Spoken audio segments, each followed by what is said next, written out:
Recently, there has been a shortage of nurses working in the hospital. But what's the big deal? Why should you care? The hard truth is that people are dying because of the lack of nurses working in the hospitals.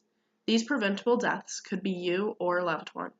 My experiences as a nursing student and thorough library and online research of the current nursing shortage allows me to speak on this subject. The Federal Agency for Healthcare Research and Quality discusses studies that show how understaffed hospitals have more instances of disease and infections after operations, and even death. Other studies have linked high nurse-to-patient ratios to an increased risk of preventable death and medication errors. There are many reasons this nursing shortage has come about.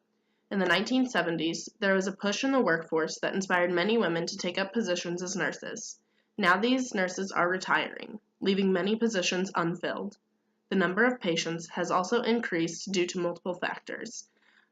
One of these factors is that the baby boomer generation is now at the age where health conditions begin to arise. Medicare and the Affordable Care Act also increased the patient's ability to enter hospitals, putting many more people with acute and chronic illnesses into the hospital.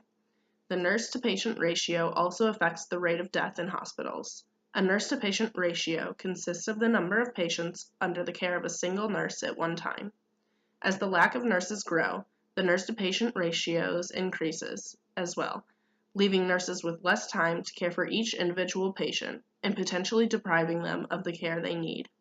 Similarly, a New York Times article reports the increasing likelihood that a patient dies depending on how many other patients are under the same nurse's care, and even shows research that suggests up to 20,000 deaths occur per year due to insufficient staffing. Another study shows the danger of having high patient loads.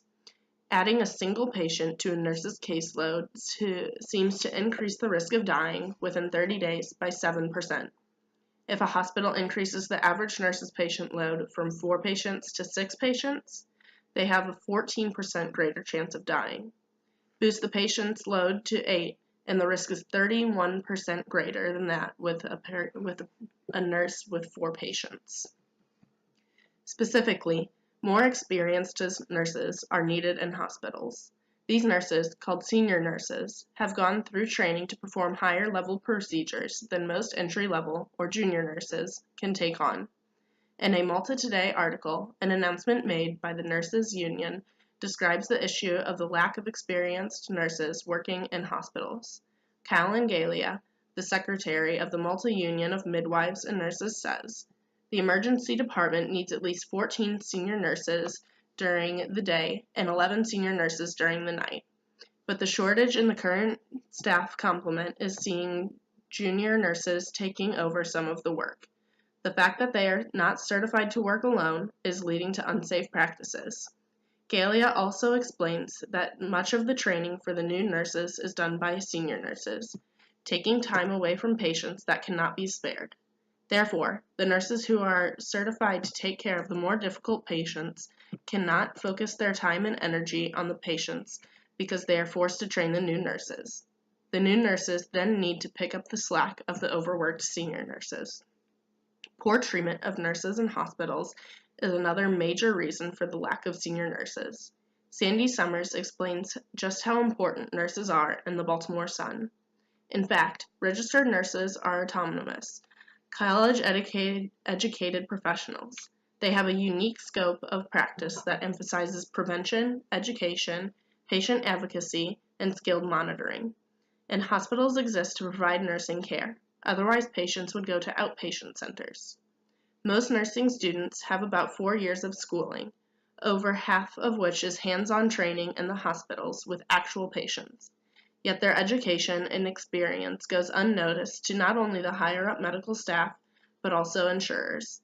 Summers continues to write that insurers refuse to reimburse hospitals independently for professional nursing.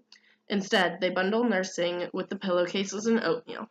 No one likes to be taken for granted or pushed around, but that's exactly what nurses deal with every day. Understandably, many nurses grow tired of constantly dealing with this undeserved harassment and end up leaving the profession by the time they grow enough experience to be considered a senior nurse. This is evident in Abelson's article, that shows that 41% of nurses work outside of the hospital setting. Nurses realize that there are many more opportunities to use their degree where they will be treated with much more respect. So we must strive to increase the communication between all levels of staff within the hospital. To identify the root of the problem more easily, nurses must be able to have their voices heard without the fear of repercussions.